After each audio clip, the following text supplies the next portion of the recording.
For the longest time, I've been saying e-scooters should be light and nimble. So when Bogist sent me the C1 Pro, I was a bit wary. This thing is big, heavy, and looks like a tank. The weird thing? I really like it. At 23 kilograms, the C1 Pro is not lightweight. If you need something to use for multi-stint commuting, you should look elsewhere. But at 500 watts and with a 624 watt-hour battery, you can go wherever you need to at over 40 kilometers an hour. I'll start with the hinge as it's the most important bit to foldable scooters. The C1 Pro folds in the base. While this usually feels a little wobbly when braking, it's stiff enough for me. Grabbing a handful of front brake, you'll feel some flex, but nothing worrying. The hinge is very light and easy to use, and it comes with a little safety latch on top. Both wheels are 10 inches in diameter and come with normal aired tires. I gave it some off-road abuse and didn't get any punctures, so you're safe there. They also offer some extra cushioning over rough terrain, and they offer loads of grip on and off-road. Moving on to the rear, that's where the 500 watt motor is. While power delivery isn't the smoothest, it does pack a lot of power. At 1m84 and around 100 kilograms, I was still going over 40 kilometers an hour on the C1 Pro. I could fly over a bridge at 35 kilometers an hour when other 250 watt scooters struggle to even get up there. Speed and power are plentiful here.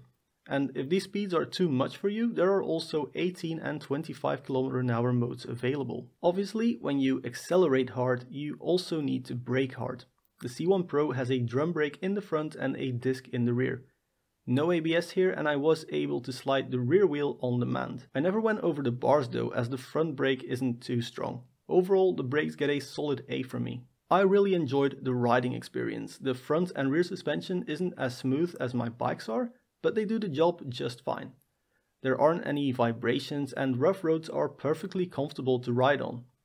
The front uses a linkage suspension which pushes the front wheel further forward when the fork compresses, and this will make the scooter even more stable and easy to ride as you go through a hole. A small negative to me here are the handlebars, because they're not much more than a metal stick. A bit wider, maybe some sweep to the bars, would go a long way to help with comfort. Luckily, they're the same diameter as bikes, so you can easily put different grips or even bars on. The throttle is a bit stiff, and I'd prefer a twist throttle on a scooter like this. So performance is great and everything is easy to replace or upgrade. But now for the weird stuff, the saddle. It's comfortable, sure, and there's some height adjustment available, but the sizing of the scooter just doesn't suit a saddle. I ended up putting my feet under the saddle, partially because I was afraid the saddle would snap off. Scooters like this need to be ridden while standing, as it gives you much more room to move around and distribute your weight. Plus, being a bit higher up will also give you a much better view of the road. I took the saddle off immediately after shooting this little bit of footage for you guys. Time for a verdict on the Bogist C1 Pro then. Big and heavy as it may be, I actually like it. Power and comfort are both nice things to have. It's strong enough for larger riders, both accelerating and braking, and everything is easy to fix, replace or upgrade. Also, there weren't any quality issues with my test sample. Now, I only once tried a similar scooter, which was the Furo Systems Fuse Max, and that scooter is much more expensive and flawed in multiple ways. The Bogist C1 Pro gets the thumbs up for me, and if you like this video, maybe consider giving it the thumbs up as well, or maybe even subscribe if you're feeling a bit silly.